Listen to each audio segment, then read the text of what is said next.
The gleam of indignant sunlight off the BMW's hood was a personal affront. It wasn't just any sunlight. It was Karen Billingsworth's sunlight, falling on Karen Billingsworth's meticulously manicured lawn, a lawn governed by the sacred Crestwood Meadows Homeowners Association covenants, conditions, and restrictions, a document she knew with the intimate familiarity a biblical scholar reserves for the book of Leviticus. And on this lawn, this hallowed ground of fescue and ryegrass, cut to a regulation height of precisely 2.5 inches, sat the obsidian-black, chrome-toothed grille of a BMW 5 Series. Its left front tire was not merely touching the property line, it had brazenly trespassed, crushing a territory of at least 3 square feet of her turf. 3 square feet. Karen stood at her bay window, a mug of now tepid Earl Grey clutched in a white-knuckled grip. Her heart hammered a rhythm of pure, unadulterated outrage.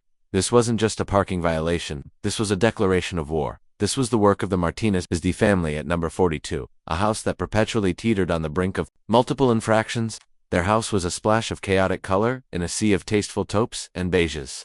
They had a basketball hoop that was not always stowed away by dusk violation 17B. They occasionally left their recycling bins visible from the street for more than 12 hours post pickup violation 9C, and just last week, she had documented, with photographic evidence time-stamped by her proprietary app, a pink flamingo lawn ornament, a class of violation of the Tasteful Adornments Clause. But this was different. This was a direct, physical invasion of her sovereign space. Her phone buzzed on the granite countertop. It was Brenda, her sister, and the HOA's long-suffering secretary. The screen read, "K, you will not believe 42. Party started at 10 a.m. Cars everywhere," Karen typed back with furious thumbs. "I have eyes, Bryn. They've breached the perimeter. Their chariot of arrogance is currently defecating on my lawn." Brenda's reply was instantaneous, poetic. "What's the plan?" "Standard notice. Of violation? Negative," Karen typed. "This requires direct engagement. Prepare the binder. We're going in."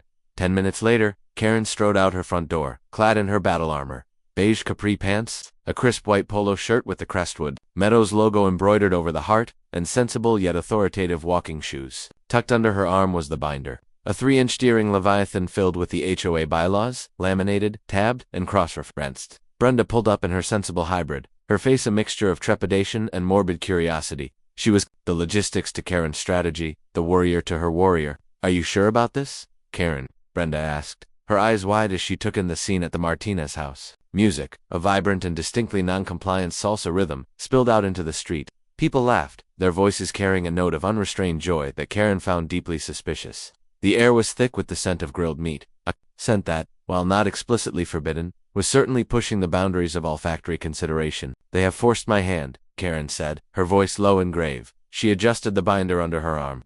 "They leave us no choice."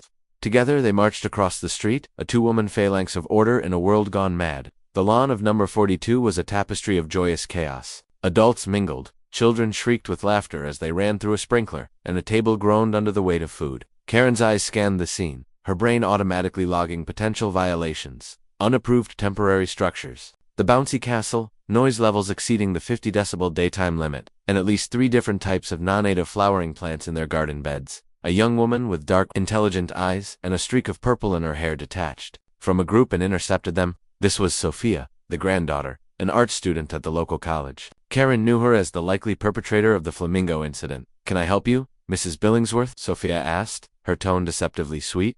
Karen came to a halt, planting her feet as if claiming new territory. "You can," she said, her voice cutting through the festive air. She pointed a rigid finger at the offending vehicle. "You can move your German assault vehicle off my property immediately." Sophia's eyebrow arched. "The BMW? Oh, that's my Tia Isabella's. We're packed in like sardines. She'll be leaving in a little bit. I'm sure she can move it then." "A little bit is not a legally recognized unit of time in the Crestwood Meadows bylaws," Karen retorted, her hand instinctively patting the binder. "As per Section 4, subsection E, paragraph 2, no vehicle shall be parked on any part of a lawn, landscaped area, or non-designated pavement for any duration of time." For any duration, young lady, that means 0, not nada. A man with a kind, weathered face and a formidable mustache approached. "Mr. Martinez." He was holding a spatula and wiped his hands on an apron that read "Kiss the Chef. Risk the statch." "Is there a problem, Karen?" he asked, his voice calm, but with an edge of weariness. They'd had these conversations before. "The problem, Hector," Karen said, refusing to use his more familiar first name, "is a blatant and egregious violation of private property and HOA covenants. That car," she jabbed her finger again, "is the problem." "Look, we're sorry," Hector said with a sigh. It's my mother's 80th birthday. The whole family is here. My sister just ran in to drop off the cake. We'll move it as soon as we cut it." From a lawn chair in the shade, an old man with eyes as sharp and clear as glass watched the entire exchange. This was Arthur, Hector's father, the patriarch. He said nothing, simply observing from under the brim of a Panama hat. Karen felt a familiar heat rise in her chest. It was the heat of being dismissed, of her legitimate authority being treated as a minor inconvenience. This was how chaos began, with small compromises, with "we'll do it later." It was the same attitude her ex-husband, Richard, had possessed. An attitude that had led to unpaid bills, a failed business, and the eventual messy implosion of their life together. He had always treated rules financial, legal, maritals, gentle suggestions. She had lost everything because of that chaos. Never again. "The bylaws are not suggestions, Hector," she said, her voice rising. "They are the very fabric that holds this community together. Without them, we descend into anarchy, into flamingos, and illegally parked cars." Sophia snorted, a sound she barely managed to disguise as a cough. Brenda shuffled her feet, looking like she wanted the earth to swallow her whole. "For God's sake, Karen, it's a birthday party," Hector said, his patience finally snapping. "Have a little humanity. We will move the car. Now, if you'll excuse us, my mother is about to blow out her candles." He turned his back on her. He dismissed her. The salsa music seemed to swell, mocking her. The laughter of the children felt like tiny daggers to her soul. She saw her ex-husband's smug face and Hector's dismissive turn. She saw the shambles of her past life in the joyful, rule-breaking chaos of their party. Her authority, the one thing she had painstakingly rebuilt from the ashes of her marriage, was being treated as a joke. She looked at the BMW, gleaming in the sun. Its window was open a few inches, a small concession to the summer heat. Inside, she could see a leather interior, a phone mount, a dangling air freshener shaped like a palm tree. Another potential violation. The open window was an invitation, an opening, a vulnerability. A cold, clear certainty settled over her. A notice of violation was insufficient. A fine was inadequate. This transgression required a response so decisive, so memorable, that it would be etched into the very history of Crestwood Meadows. They wanted to ignore the rules. She would give them a consequence they couldn't possibly ignore. "Brenda," she said, her voice chillingly calm. "Go home." "What?" "Karen, what are you going to do?" Brenda whispered, her face pale. "I am going to enforce the rules," Karen replied, turning on her heel without another word. She marched back to her own property, her stride filled with a terrible purpose. Hector, Sophia, and the others watched her go, a flicker of unease finally dawning on their faces. She didn't go into her house.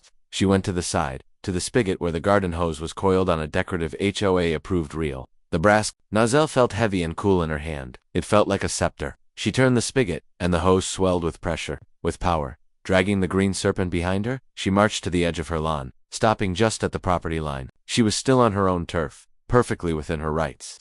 The Martinez party had fallen silent, all eyes on her. Even the music seemed to have faded. She could feel their collective gaze, shock, disbelief, a dawning horror. She raised the nozzle, aiming it directly at the open window of the BMW. Her eyes met the ancient, watchful gaze of the grandfather, Arthur. For a fleeting second, she saw not judgment, but a kind of sad recognition in his eyes, as if he understood the deep, broken thing inside her that was driving this dot. The moment passed. She was Karen Billingsworth, president of the Crestwood Meadows, HOA. She was the guardian of order, and this was justice. She squeezed the handle, a powerful, focused jet of cold water shot across the 3 feet of contested space and blasted directly through the open window of the BMW. The immediate aftermath of the Great Deluge, as Brenda would later morbidly dub it, was not the respectful silence of a lesson learned. It was a cacophony of pure, unadulterated fury. Tia Isabella, a woman who looked as if she'd just stepped out of a telenovela, was letting out a string of rapid-fire Spanish that Karen didn't need a translator to understand, was deeply unflattering.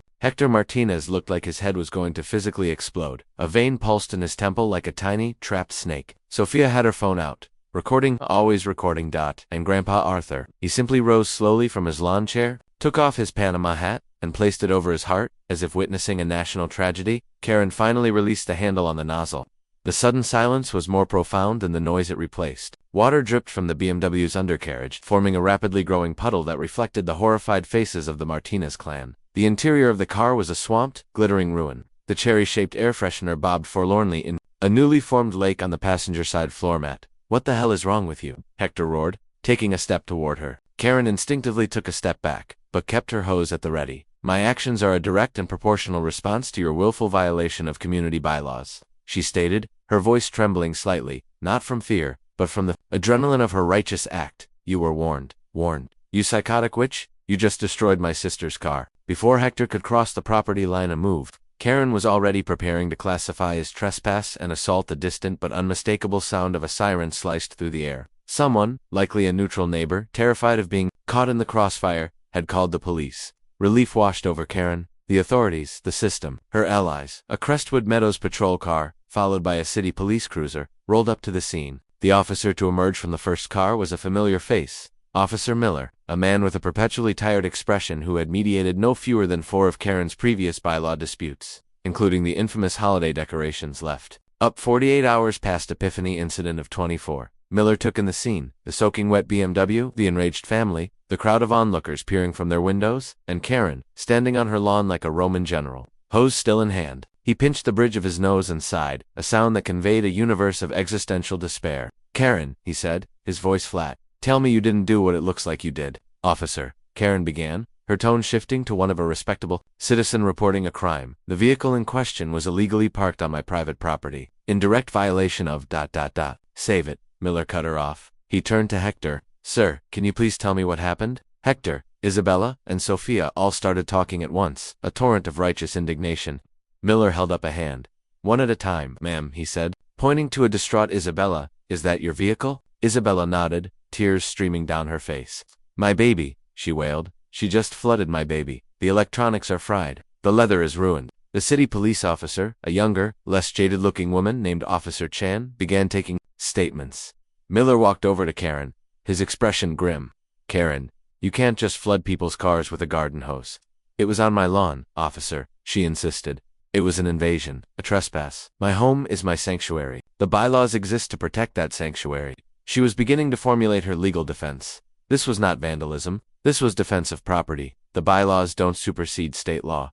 "Karen, what you did is called destruction of property, and based on the value of that car, it's likely a felony." The word hung in the air between them. Felony. For a moment, the concrete certainty of her actions wavered. She saw not the triumphant enforcement of rules, but the cold, sterile interior of a courtroom. She saw her ex-husband Richard, smirking, from the witness stand. The vision was so vivid it made her dizzy. She gripped the hose tighter. "They refused to move it," she whispered, the justification sounding weaker even to her own ears. "They laughed at me." "So you took the law into your own hands," Miller finished. "That's not how this works." In the end, no arrests were made that day. Officer Miller, a master of de-escalation born of long suffering, managed to convince the Martinezes that pressing criminal charges at that moment would only complicate matters. He assured them a detailed report would be filed, and they could pursue their options from there. A tow truck was called for the drowned BMW, its arrival a final, humiliating spectacle for the whole neighborhood to witness. As the car was hoisted onto the flatbed, water sloshing from its doors, Karen felt a pang, not of remorse, but of something far more complex. She had won the battle, but the silence from the house across the street felt heavier and more menacing than their music ever had. The party was over. The consequences began to arrive 2 days later, not with a bang, but with the quiet slap of an envelope on her doormat. It was from a law firm, Goldman, Finch, and Associates.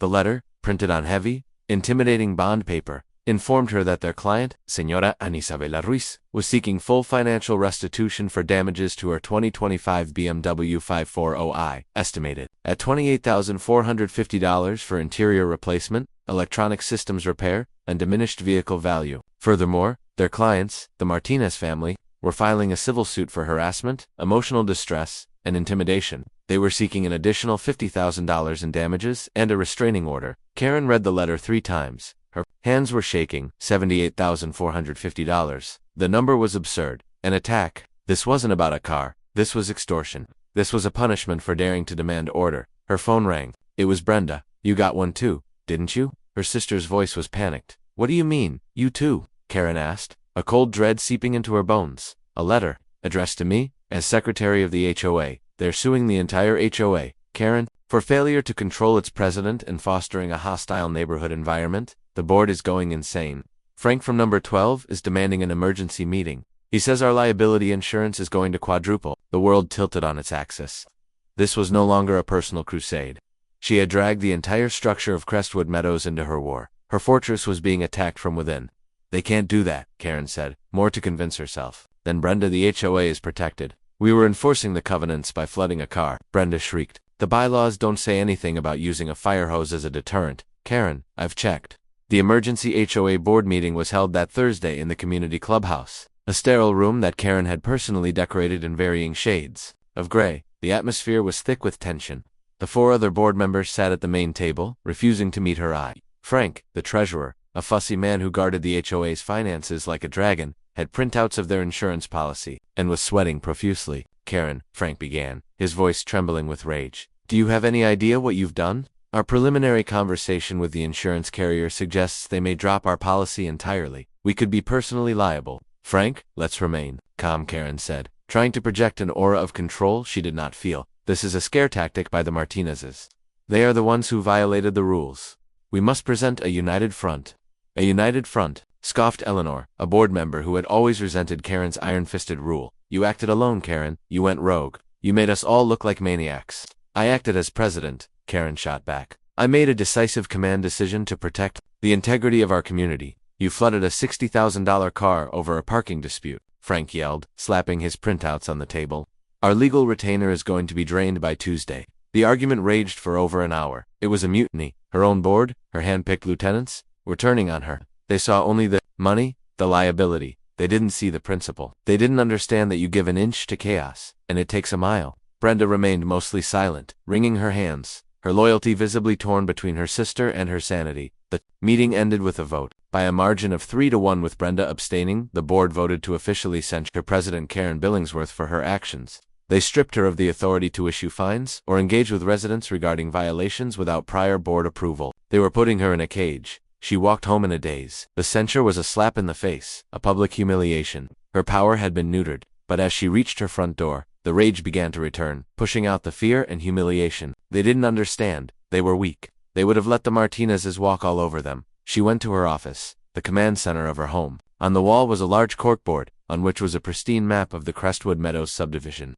She looked at house number 42. Her enemy? They had not only attacked her, but they had turned her own people against her. Fine, if the board wouldn't let her fight this war officially, she would fight it unofficially. She pulled out a fresh legal pad. At the top, she wrote, "Martinez dossier." This would no longer be about HOA bylaws. This would be about winning. She would document everything. Every late-night visitor, The anonymous muffin marked a turning point for Karen. The small, yeasty offering was more than just a baked good. It was a symbol. It was proof that she was not a lone crusader, but the leader of a silent, righteous majority. The note became a holy relic, tucked safely within the pages of the Martinez dossier. Re-energized, Karen redoubled her efforts. Her surveillance became more brazen, her reports to her lawyer, Morris Adler, more voluminous. She felt invincible, wrapped in a cocoon of self-assuredness. The universe, it seemed, had sent her a sign. That cocoon was brutally ripped apart on a Tuesday morning by a knock at the door. It wasn't a neighbor or a delivery person. It was a process server, a grim-faced man who handed her an official document and grunted, "You've been served." The document was from the court. It was a temporary injunction. Karen's hands shook as she read the dense legalese. It was a motion filed by Ms. Finch on behalf of the Martinez family, citing Karen's relentless campaign of intimidation and surveillance, documented by sworn affidavits from a half-dozen neighbors and exhibits from the neighborhood Facebook page. They had petitioned the judge for immediate relief, and the judge had granted it. The terms were stark and humiliating. Karen Billingsworth was hereby ordered to cease and desist any and all forms of contact with the Martinez family. She was forbidden from approaching within 100 feet of their persons, or their property at 42 Crestwood Lane. She was explicitly prohibited from photographing, videotaping, or by any other means recording the activities of the plaintiffs. The injunction even specified observation via optical aids, including but not limited to binoculars or telescopes. They had taken her eyes. They had disarmed her more completely than the HOA board ever could. The court, the very institution she had trusted to validate her, had sided with the enemy. They had branded her the aggressor. She crumpled onto her sofa, the injunction order a lead weight in her lap. The silence of her house was suddenly deafening. Without her mission, what was she? The binoculars sat on her desk, now a legal contraband. Her dossier was a monument to a failed campaign. A profound and terrifying sense of emptiness washed over her. The structure she had built her life around the rules, the enforcement, the righteous battle had been dismantled by a single sheet of paper. For 2 days, she barely moved. She didn't answer her phone. She didn't check her email. She just sat, staring at the wall. The world outside her bay window now, a forbidden zone. The joy she had once taken in the orderly lines of the neighborhood was gone, replaced by a bitter sense of loss. On the 3rd day, a desperate need for groceries forced her out of her self-imposed exile. She drove to the supermarket, feeling exposed and vulnerable, as if everyone could see the brand of the injunction on her forehead. She moved through the aisles like a ghost, her shopping cart a shield. As she rounded the corner into the frozen foods section, She saw him. It was her ex-husband, Richard. He looked older, heavier. He was wearing a faded polo shirt from a golf club they used to belong to, and he was staring intently at a selection of frozen pizzas. Seeing him was like a physical blow. It had been 5 years, but the memories, the arguments about money, the lies, the slow, agonizing collapse of their shared life came flooding back with sickening clarity. He hadn't seen her. She could have just turned and walked away. But some morbid, self-destructive impulse made her stop. He finally chose a pizza, turned his cart, and his eyes met hers. Recognition dawned slowly, followed by a flicker of surprise, and then something else, a smirk. It was the same dismissive, pitying smirk he had given her the day he'd packed his bags, telling her she needed to loosen up and live a little. "Karen," he said, his voice a low rumble she had once found comforting and now found repulsive. "Fancy seeing you here, still alphabetizing your spice rack." The old insult, a jab at her need for order, landed with precision. "Richard," she replied, her voice a tight knot of composure. "Heard you're living in that Crestwood place now," he continued, leaning against his cart. "The one with all the rules. Figures you always did love a good rule." He looked her up and down. "You look tense. Karen, you should try yoga, or maybe a glass of wine that doesn't come with a coaster." Every word was a confirmation of her deepest fears about how the world saw her, as rigid, as cold, as a joke. She felt the same powerlessness she had felt in the final days of their marriage, the sense of her carefully constructed world being mocked and dismantled by his casual chaos. "I'm fine, Richard," she managed to say. "Sure you are," he said with a chuckle that scraped her nerves raw. "Well, good seeing you. Don't let the organic kale police get you." He pushed his cart past her and was gone, leaving the scent of his cheap cologne and the wreckage of her composure in his wake. Karen abandoned her cart in the aisle and fled the store. She drove home in a blur of tears, not just for the fresh humiliation, but for the old one, the one that had set her on this path. Richard's chaos had destroyed her life once. The Martinez's chaos was doing it again. She had tried to fight it, to build walls of rules and regulations to keep it at bay, but it had breached every defense. The injunction was proof. She was the one being punished, while the agents of disorder were free to live their loud, messy, unregulated lives. The encounter with Richard was the crack in the dam. That night, the HOA's official email server pinged with a new message. The subject line was stark: "Emergency board meeting, vote of no confidence in the presidency of Karen Billingsworth." Her blood ran cold. It was a coup. The email sent by Frank the treasurer detailed the reasons. The ongoing lawsuit was a catastrophic financial and reputational liability. Multiple residents had submitted formal complaints about Karen's divisive and obsessive behavior. The injunction was the final straw. The board can no longer stand behind a president who has been legally designated as a harasser by the courts. The meeting was in 2 days. The only agenda item was her removal. She called Brenda, her last hope. "You knew about this?" Her voice was a hoarse whisper. There was a long pause on the other end of the line. "Karen, ... I tried to warn you," Brenda said, her voice thick with sorrow. "I told you it was getting ugly. Frank and Eleanor, they have the votes. They even got Michael to agree. They're terrified of being held personally liable for the lawsuit. And you, Brenda, where is your vote?" "I can't. Karen, I can't support you in this. It's gone too far. This isn't about rules anymore. This is about you, and what happened with Richard. You're fighting the wrong war." The betrayal was absolute. Even her own sister. The phone clicked as Brenda hung up, severing the final thread of their relationship. Karen was utterly alone. The night of the meeting, the community clubhouse was packed. It seemed the entire neighborhood had turned out to witness the public execution. The air buzzed with whispers and hostile stares. Karen walked to the front of the room, her head held high, a solitary island in a sea of judgment. Her board members were already seated at the head table, pointedly not looking at her. And there, in the third row, sat the Martinez family. Hector, Sophia, Tia Isabella, and even Grandpa Arthur. They weren't gloating. They just sat there, watching, their faces impassive. Their presence felt like the final turn of the screw. Frank stood up and read the motion of no confidence, his voice ringing with a newfound bravado. He listed the grievances, the financial drain of the lawsuit, the damage to the community's reputation, and the shame of the restraining order. When he finished, he asked, "Does the president have anything to say in her defense?" This was it, her last stand. Karen rose to her feet, the faces in the crowd blurring into a single, monstrous entity of disapproval. She had a speech prepared, a logical point-by-point rebuttal of their accusations. But as she looked at their faces, at the Martinez's, at Brenda who was staring at her hands, the words evaporated. All that was left was the raw, burning core of her belief. "You don't understand," she began, her voice shaking but growing stronger with every word. "You see rules and you see restrictions. I see a lifeboat. I see a fortress that keeps the chaos at bay. This community, this was supposed to be a place of order, a place where things made sense, where consideration wasn't a suggestion, but a requirement." Her eyes found the Martinez's. "You came here with your noise and your cars and your flamingos." Her voice dripped with scorn. "And you expected us to just accommodate your chaos.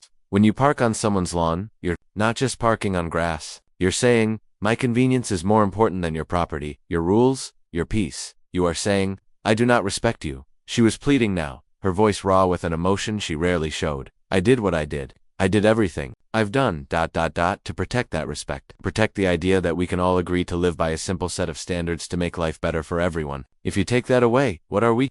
We're just a collection of houses. A random suburb with no soul, no standards. Anarchy. She looked wildly around the room, don't you see? I was fighting for all of you. For this, she finished, her chest heaving, her words hanging in the stunned silence of the room. No one clapped, no one spoke. They just stared, their expressions ranging from pity to embarrassment. Frank cleared his throat. Thank you, Karen. We will now proceed to the vote. All in favor of the motion to remove Karen Beale.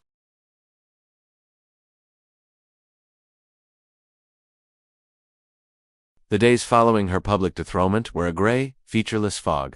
Karen Billingsworth, former president, was now just Karen Billingsworth, resident of number 38. The title had been more than a nameplate on the clubhouse door. It had been the scaffolding that held her life together. Without it, she felt herself collapsing inward. The injunction kept her a prisoner in her own home, and the shame of her removal kept her from wanting to leave anyway.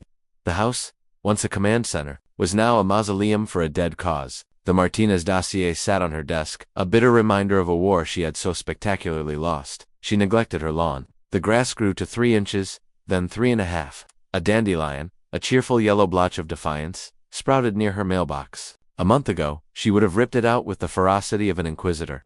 Now, she just stared at it, a tiny symbol of her own surrender. She was living in violation. The irony was a constant, dull ache. One sweltering Tuesday afternoon, the oppressive rhythm of her solitude was broken by the sound of grunting and the metallic clang of a garbage can lid. She peered through her blinds. Across the street, Grandpa Arthur was struggling to drag his family's 2 large bins to the curb. He was moving slowly, his breath coming in ragged puffs. He stopped, leaning against one of the bins. His hand on his chest, something shifted in Karen. It wasn't pity, not exactly. It was a flicker of something more basic, an instinct long buried under layers of bylaws and bitterness. Before she could talk herself out of it, before she could remember the lawsuit, the injunction, the war, she was out her front door and crossing the street. She didn't run. She walked with a stiff, unnatural gait, as if her legs had forgotten how to move without purpose. Arthur looked up as she approached, his eyes wary. He straightened up, a proud man refusing to show weakness. Mr. Martinez, she said, her voice rusty from disuse. Mrs. Billingsworth, he replied, his tone neutral. An awkward silence hung in the humid air between them, thick with everything unsaid. The 100-foot injunction line was a canyon at their feet, but he was on the public sidewalk. She was on the street. Technically, this was a gray area. Let me, she said, the words feeling foreign in her mouth. She didn't wait for an answer. She grabbed the handle of the second, heavier bin, and pulled. It rolled icily. She maneuvered it to the curb next to the first one, placing it exactly 6 inches from the edge of the pavement, the way the city preferred. Arthur watched her, his expression unreadable. Thank you, he said finally. You're welcome, she mumbled, turning to go. My son. He's in physical therapy, Arthur said to her back, throughout his back trying to fix that deck. Karen stopped. She didn't turn around.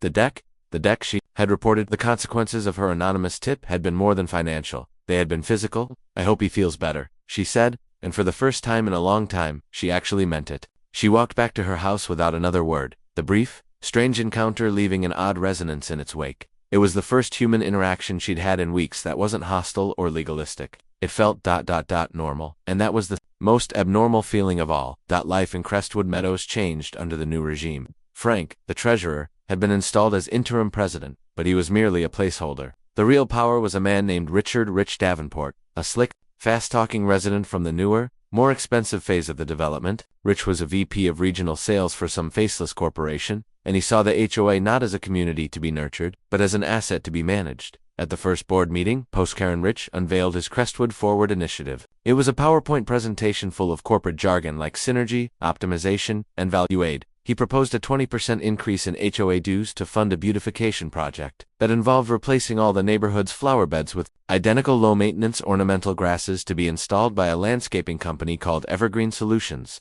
a company Karen vaguely recalled Rich mentioning he played golf with the owner of. He also proposed a new, streamlined system of fines, automatically generated by cameras he wanted to install at the neighborhood entrance to catch rolling stops and log visitor traffic. It was Karen's nightmare, but a different kind of nightmare. Her rule, draconian as it was, had been born of a twisted love for the community's founding ideals. Rich's rule was born of cold, passionless avarice. He didn't care about order. He cared about control and profit. He was replacing our handcrafted tyranny with a corporate one. The first victims of the new regime were, ironically, Karen and the Martinez's. Karen received a formal notice of violation in the mail. It was a crisp, impersonal form letter. Violation. 3B. Failure to maintain lawn standards. A grainy photo of her lawn, complete with the triumphant dandelion, was included as evidence. The fine was $100, double the old rate. The Martinezes received one for unauthorized exterior pigmentation. Sophia had painted their front door a vibrant shade of teal. Under Karen's rule, it would have been a violation, but one she likely would have addressed with a sternly worded letter first. Under Rich Davenport, it was a $250 fine and a demand to repaint it to an approved shade of beige or brown within 7 days. The neighborhood, which had united to oust Karen, was suddenly faced with a new, more insidious enemy. Rich's rules were applied without exception or human consideration. Old Mrs. Gable was fined because her visiting nurse parked on the street for 2 hours. The Patels were fined because their daughter's chalk drawings on the sidewalk were deemed unapproved graffiti.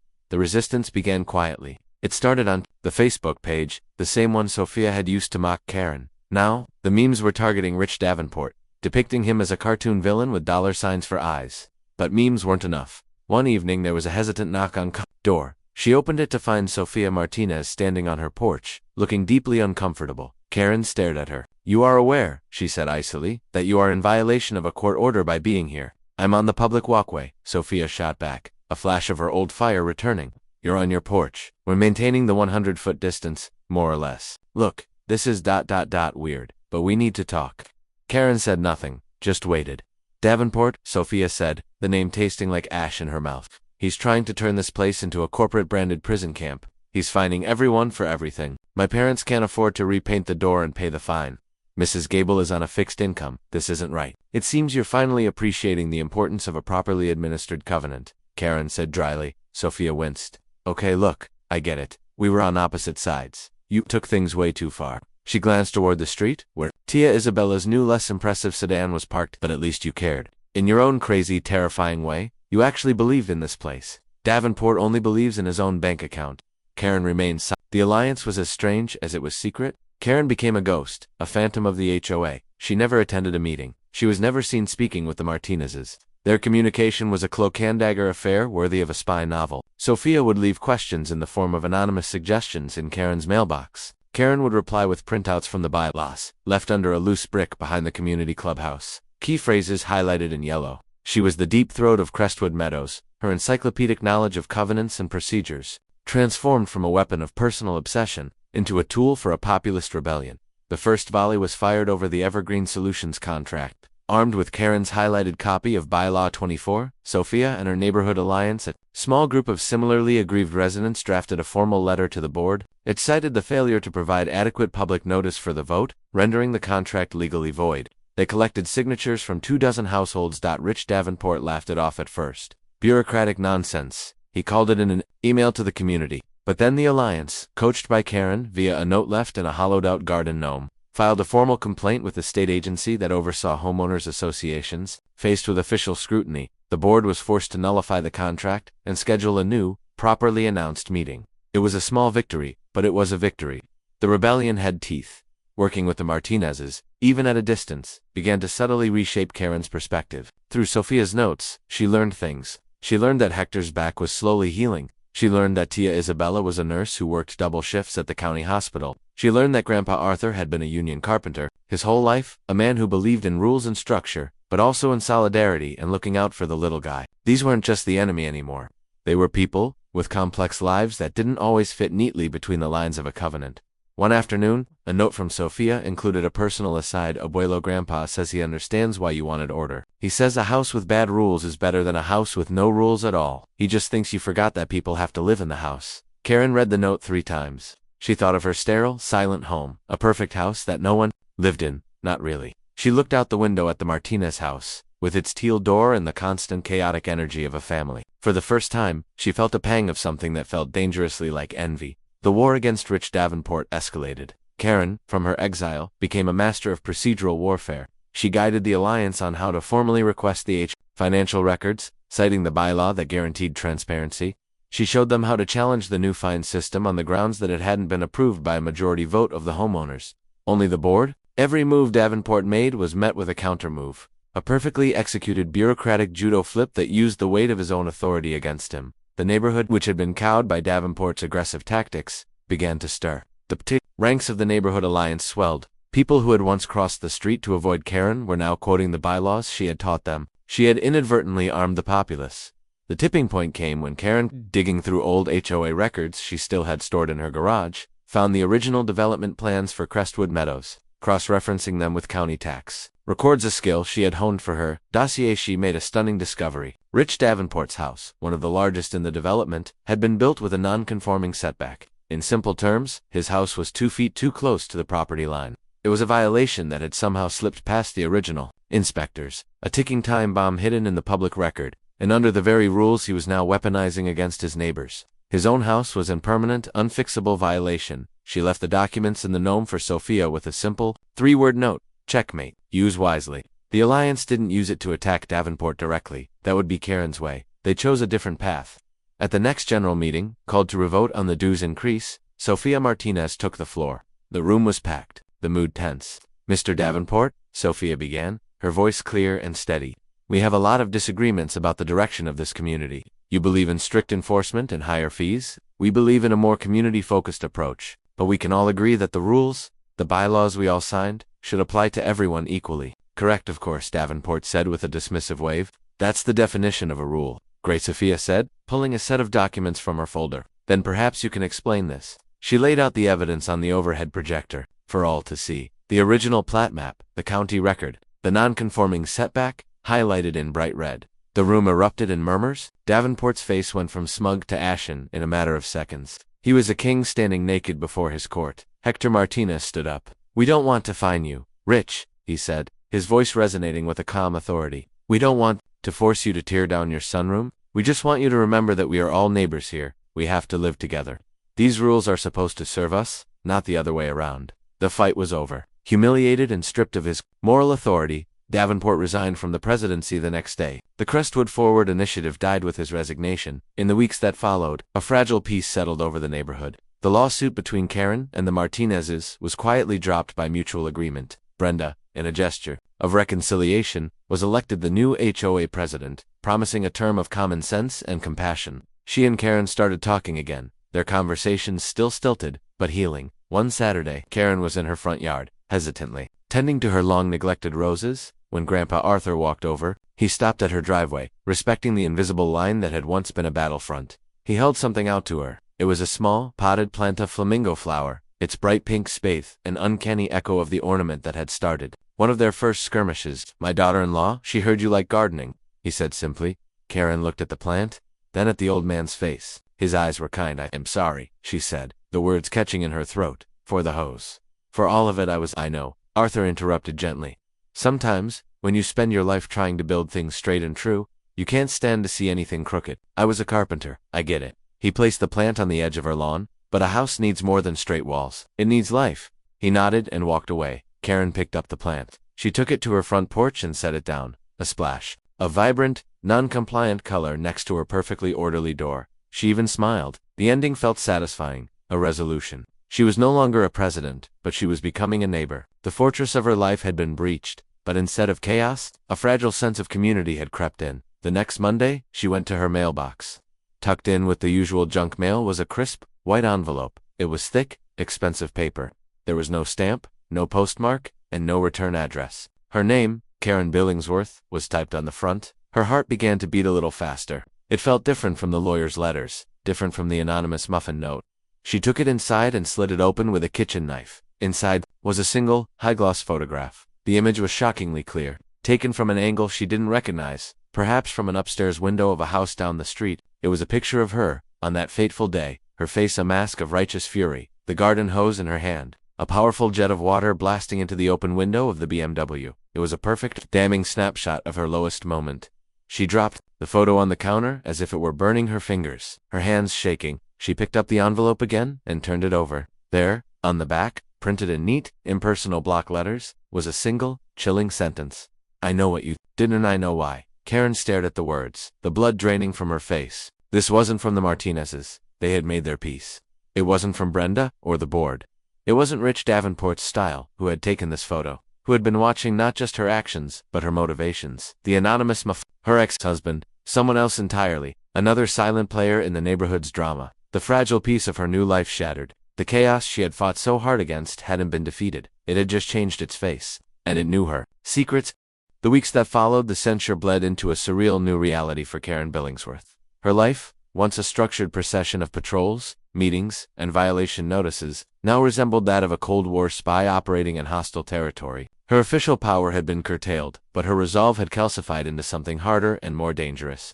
The Martinez dossier, which had started as a single legal pad, had metastasized into 3 overflowing binders, color-coded and indexed. With a fanaticism that would have impressed the Stasi, her days began before sunrise, not with Earl Grey tea, but with the cold embrace of her binoculars. From the sanctum of her upstairs office, she had a clear line of sight into the Martinez's backyard. She documented the comings and goings of every vehicle, logging license plates and visit durations. She took time-stamped photographs of their lawn, noting areas where the grass height exceeded the regulation 2.5 inches by as much as 1/4 of an inch. She recorded audio snippets of their dog, Bandit, noting every bark that could potentially be construed as a nuisance. The civil suit was moving at a glacial pace, a slow grind of paperwork and procedural motions. Karen had hired her own lawyer, a bulldog of a man named Maurice Adler, who saw her not as a zealot, but as a deeply wronged property owner. Will countersue, Adler had declared at their first meeting. Harassment, malicious prosecution, intentional infliction of emotional distress, will paint them as professional agitators. The words were a balm to Karen's soul, he understood. But the real war wasn't being fought in lawyers' offices. It was being fought on the manicured lawns and quiet streets of Crestwood Meadows. Neighborhood had fractured, factions had formed. There was Team Karen, composed mostly of older residents who valued quiet and order above all else, and saw her as a fallen hero. They would give her knowing nods on her morning walks or leave. Anonymous notes of support in her mailbox. Don't let them silence you. One had read tucked inside a pamphlet on perennial care. Then there was T. Martinez, a larger and more vocal contingent of younger families who saw Karen as a tyrannical relic. They rallied around the Martinezes, bringing them casseroles and offering words of solidarity. The battle lines were drawn at the community pool, in the checkout line at the grocery store, and most viciously, on the neighborhood's unofficial Facebook page. The page, once a sleepy forum for announcing garage sales and lost cats, had become a digital war zone. Sofia Martinez was a master of this domain. She posted memes depicting Karen as the Emperor from Star Wars. She uploaded short, cleverly edited videos of Karen measuring a neighbor's hedges with a tape measure set to the Mission Impossible theme. Each post garnered hundreds of laughing emojis and comments like, "Oh my God, she's unhinged." And this is what happens when you have no real hobbies. Karen, at the advice of her lawyer, did not engage directly. Instead, she fought a proxy war. She would feed her meticulously gathered intelligence. To her staunchest supporters, "Did you happen to notice," she'd mentioned to Mildred from number 28 over the fence, "that the Ashworths at 34 have installed a new satellite dish without submitting the proper architectural review form?" Within hours, an anonymous complaint would land on the HOA board's desk. Her relationship with Brenda had deteriorated into a state of tense, pained silence. They still spoke, but the easy camaraderie was gone, replaced by a chasm of unspoken recriminations. Brenda, as HOA secretary, was caught in the middle. She was legally obligated to process the complaints Karen's allies were filing, but she knew their origin. "You have to stop, Karen," Brenda pleaded one afternoon, cornering her near the community mailboxes. Her face was etched with worry. "You're tearing the whole neighborhood apart. People are angry. It's getting ugly." "I am upholding the standards this community was founded on," Karen said, her voice devoid of warmth. "It's not my fault the board has lost its spine. This isn't about standards anymore. This is a vendetta." Brenda's voice cracked. "The Martinez's dog dug up your petunias last week. I know you think they put him up to it. The evidence is circumstantial, but compelling," Karen stated coolly. She had, in fact, spent an entire day analyzing the paw prints and comparing them to photos she'd taken of Bandit. "They're a family, Karen. Their son's baseball hit your siding by accident, and you tried to have your lawyer classify it as projectile assault on a primary dwelling. A stray baseball is how it starts, Bryn," Karen said, her gaze distant. "First, it's a baseball. Then it's a late mortgage payment. Then it's chaos." She turned and walked away, leaving her sister standing alone, tears welling in her eyes. The war of attrition, as she called it in her dossier, escalated. One morning, Karen awoke to find her prized rose bushes, the ones that had won the Crestwood Meadows Garden of the Month award 3 years running, had been expertly pruned into a series of obscene gestures. There was no proof, but she knew. It was a message from Sofia, a piece of subversive horticultural art. Karen's retaliation was swift and bureaucratic. Combing through county records online, she discovered that the handsome new deck the Martinezes had built the previous summer had been permitted for 200 square feet. Armed with satellite imagery from a public mapping website and her own telephoto lens photographs, she calculated its actual dimensions. It was 235 square feet, a clear violation of the county building code. An anonymous tip was made, not to the HOA, but directly to the county inspector's office. The arrival of the white county van at number 42 was a moment of supreme private victory for Karen. She watched from her window as a stern-faced inspector with a clipboard conferred with a stunned-looking Hector Martinez. The result was a stop work order and a notice that the deck would either have to be partially demolished or they would have to go through a costly and uncertain retroactive permitting process. That evening, for the first time since the deluge, she saw Grandpa Arthur. He was sitting on his front porch, staring at the yellow notice taped to his son's deck. He wasn't looking at the deck, though. He was looking directly at Karen's house. His expression was not angry. It was one of profound disappointment. And that, for some reason, unsettled her more than any rage would have.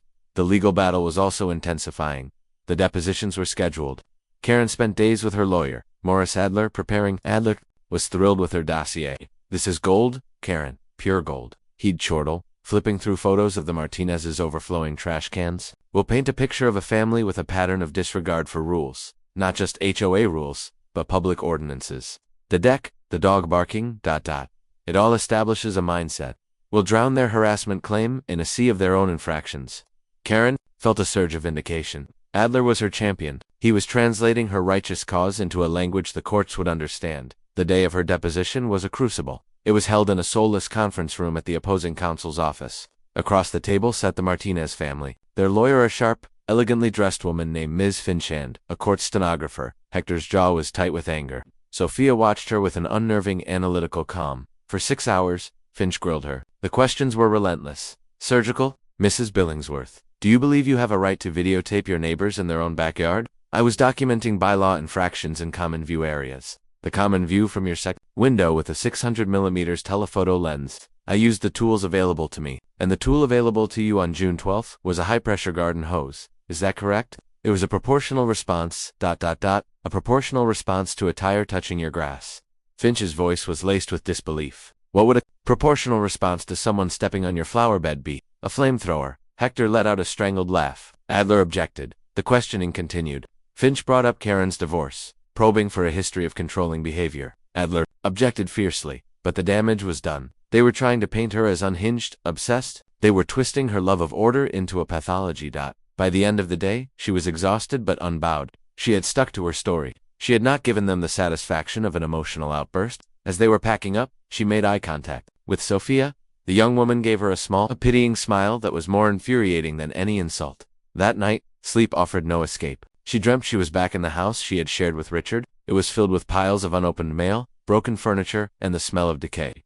Richard was there, laughing at her as she tried desperately to clean, to put things in order. But for every piece of trash she picked up, 2 more appeared. She woke up with her heart pounding, the dream state anxiety bleeding into her waking life. She went to the window, seeking the reassuring order of the quiet sleeping street. Something was wrong. A car was parked across the road, a nondescript sedan she didn't recognize. As she watched, a figure got out of the driver's seat. It was a man, heavy-set, wearing a dark hoodie. He walked quickly, not to any house, but along the sidewalk, pausing near her